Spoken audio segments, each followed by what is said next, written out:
5 सितंबर, यह सरल भाषा में कहें तो शिक्षक दिवस।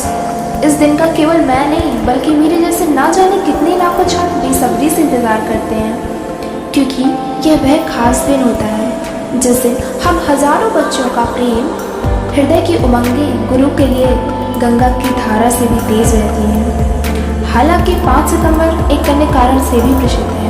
इस दिन आज़ादी के रंग से रंगे सशक्त एवं अखंड भारत के प्रथम उपराष्ट्रपति का जन्म हुआ तथा 1952 से 1962 के बीच आपने अपने जीवन का अमूल्य निधि समय भारत माता की सेवा में अर्पण कर हम जैसी भावी पीढ़ियों को कर्तव्य की ओर अग्रसित किया।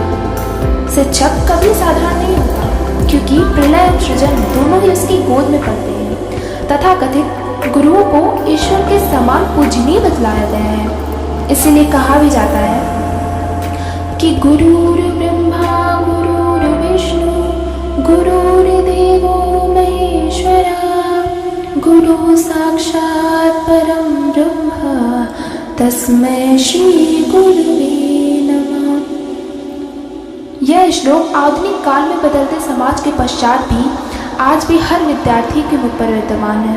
यह संस्कृत श्लोक इस बात की पुष्टि करता है कि गुरुओं की हमारे जीवन में श्रेष्ठता का गुणगान केवल आजकल के फैशन नहीं है जो समय के दौर के साथ बदल जाएगा, बल्कि यह संस्कृति गुरुओं के सम्मान का आचरण जो पुरातन काल से चला आ रहा है। हमारी भारतीय संस्कृति में व्याप्त चारों वेदों में सबसे प्राचीन ऋग्वेद में पूर्ण रूपेण गुरु की महत्ता का वर्णन किया गया है।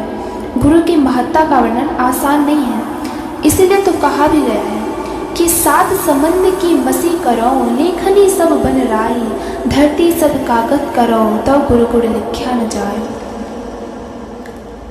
हर युग में गुरुओं ने एक साधारण से मानव को शिखर तक पहुंचाया।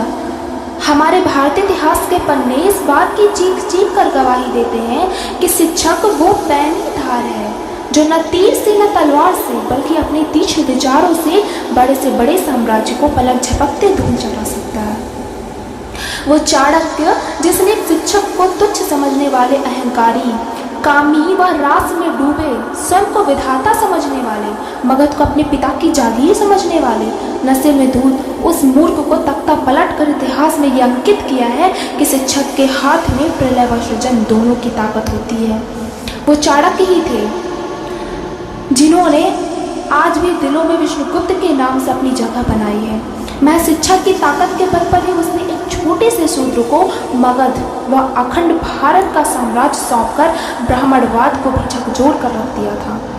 प्राचीन काल में गुरुओं व शिष्यों के सैकड़ों उदाहरण मिल जाएंगे। वो रामानंद भी एक शिक्षक ही थे जिसने एक साधारण शिष्य को कबीर बना दिया। वो कबीर जो सदियां बीत जाने पर भी हमारे हृदय की गहराइयों में आज भी विद्यमान है। इसीलिए कहा भी गया है कि गुरु बिन ज्ञान न उपजय गुरु बिन मिलय न मोश गुरु बिन लखै न सत्य को गुरु बिन मिटै न दोष। द्रोणाचार्य भी वो ही साधारण शिक्षक ही थे जिन्होंने कौंतेय को बाणों से बात तक करवाना सिखला दिया था, किंतु विधाता के खेल के आगे वो अधर्म की ओर से भले ही खड़े रहे, किंतु शिष्य को सदा धर्म की विजय के लिए आशीर्वाद देते रहे। अतएव शिक्षक की महानता किसी भी प्रकार के प्रत्यक्ष प्रमाण की मोहताज नहीं है। हमारे भीतर भी एक शिक्षक होता है जो हमें हमारे कर्म पथ पर आने वाली कठिनाइयों के लिए सीख देता है। बस देर रहती है उसे पहचानने की। इसलिए प्राचीन काल से चला आया है कि यस्य देवे परा भक्ति यथा देवे तथा गुरु। अतः गुरु व शास्त्र में ईश्वर बुद्धि यदि ना हो तो ज्ञान का उदय भी नहीं हो पाता। अतएव जब तक ये शरीर है तब तक गुरु, शास्त्र व ईश्वर के प्रति संपूर्ण भक्ति भाव रखना चाहिए। इसीलिए कहते हैं कि अध्यापक है युग निर्माता, छात्र राष्ट्र के भाग्य विधाता।